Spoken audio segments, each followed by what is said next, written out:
Hello，我係九行者 Wilson。今年4月我去咗日本行熊野古道。熊野古道被認為係通往神聖之地嘅道路，並於2004年被列入世界文化遺產。全球只有2條係被世界教科文組織承認嘅古道，一條係日本熊野古道，另外一條就係西班牙聖地亞哥嘅朝聖之路。熊野古道不單單係一條徒步旅行嘅路線，更加係一條文化之路。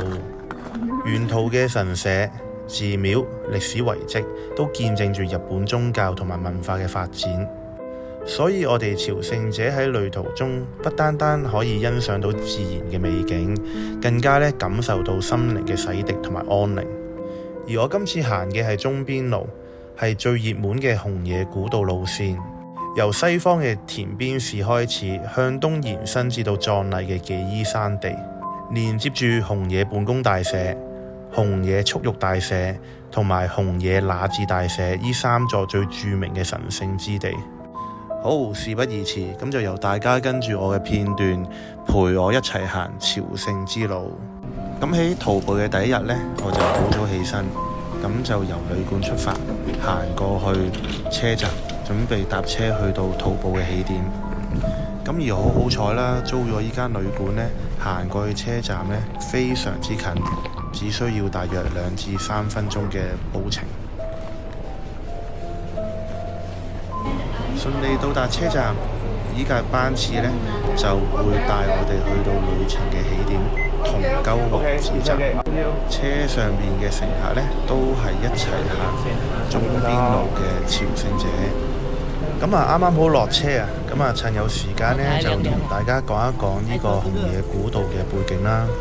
咁喺日本嘅平安時代開始啦，咁歷代嘅天皇同埋貴族呢，都會行呢一條嘅道路去進行重要嘅朝聖活動嘅。咁佢哋被稱之為熊野御行，成條路都好有歷史痕跡。咁沿途都會見到被統稱為99王子嘅遺跡群。咁乜嘢係王子呢？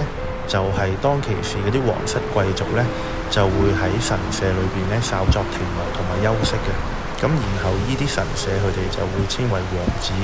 咁總共沿途會係有99個王子神社嘅。嚟到桐鳩王子起點嘅一個商業小店，呢個小店呢，平時係會買一啲徒步嘅補給品，同埋我哋最緊要嘅朝聖者手冊。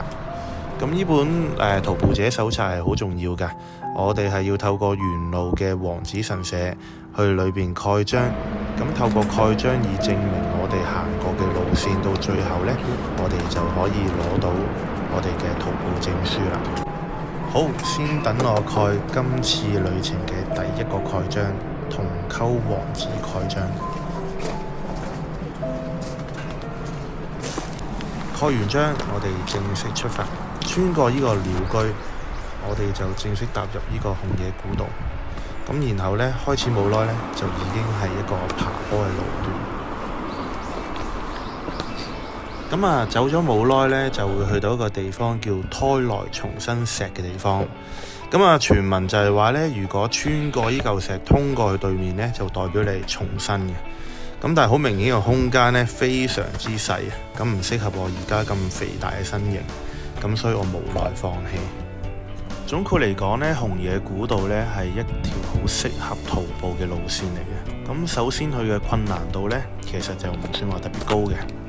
咁佢沿途呢都會有啲參天巨樹陪住我哋去行啦。咁除咗有個心靈慰藉感覺之外呢，就係會遮擋咗陽光，相對上我哋行得會舒服好多。咁當然啦，對我嚟講都係有少少吃力嘅，因為呢，喺呢7年期間呢，咁我就係掛住工作啦，咁忽略咗運動嘅，咁所以我嘅體能呢都大不如前。不過好彩，沿路呢個風光都非常之優美，所以一直都有一個治癒嘅感覺。行到中間呢，會有一個觀景台，佢啱啱好有個缺口呢，令到我哋可以飽覽山下邊嘅景色。接落嚟呢，就等大家可以安靜咁樣呢，去同我一齊體驗徒步熊野古道。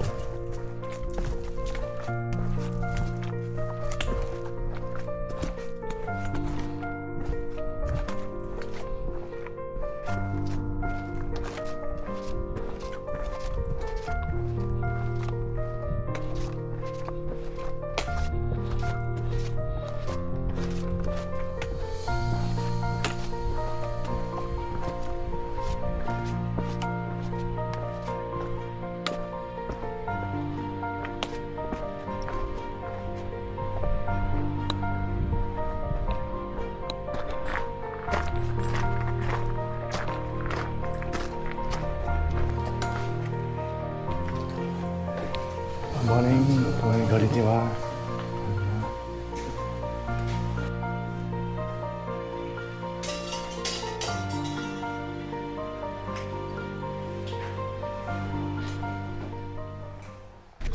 終於我哋嚟到今次旅程嘅中途站，高原紅野神社附近嘅觀景台。呢個觀景台呢，直接飽覽我哋面前綠油油嘅一片啦。然後我哋身後呢，亦都有一個小店啦，就買一啲食水俾到我哋中途補給嘅。而我亦都買咗一罐可樂同埋一個糕點，坐喺觀景台旁邊，好好休息同埋好好享受眼前嘅美景。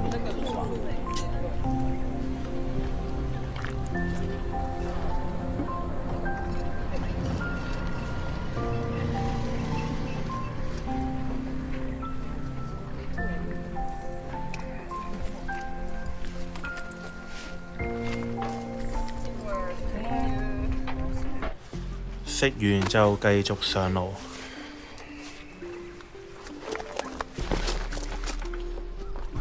旅途嘅下半程呢，對我嚟講係會有少少急趕嘅，因為紅野古道嘅住宿方法同埋喺西班牙朝聖之路嘅住宿方法呢係唔同嘅。喺西班牙啦，沿途嘅民宿會比較多嘅，咁我哋呢就係可以邊行邊揾我哋俗稱庇護所嘅民宿。而紅野古道呢，始終都係喺山上邊，所以呢，每一個 checkpoint 呢都未必會有民宿嘅。咁而今日嘅終點近路王子，佢係一個比較大嘅市鎮啦，咁所以正常係可以喺度住宿嘅。咁但係呢，基於我就太遲去訂啦，所以我訂唔到近路王子嘅住宿。然後轉訂咗一個比較遠嘅地方，湯之峰裏邊嘅青年旅社。咁不過佢哋呢個距離呢，根本係行唔到嘅，咁所以我唯有係依賴交通工具。但係呢，佢呢個巴士嘅班次呢係非常之少嘅，而喺下晝呢，就只有一班班次係可以去到湯之峰。咁所以呢，我要係喺限時之前呢，趕到去終點，然後去到巴士站等依架巴士到來。如果唔係呢，咁我今晚就七街瞓。去到最後啦，我就拖住疲倦嘅身軀，不斷咁樣催谷我自己，終於喺限時之前呢，到咗今日嘅終點站近路王子神社。喺度蓋完章之後呢，就可以出去巴士站去等巴士，仲可以食住雪糕等添。終於完成紅野古道第一日嘅路線。今次嘅旅程係我第一次去嘗試去正式咁樣去拍攝同埋去記錄剪片嘅。咁啊，一路剪都覺得自己有好多不足，咁但係我都會盡力繼續噶啦。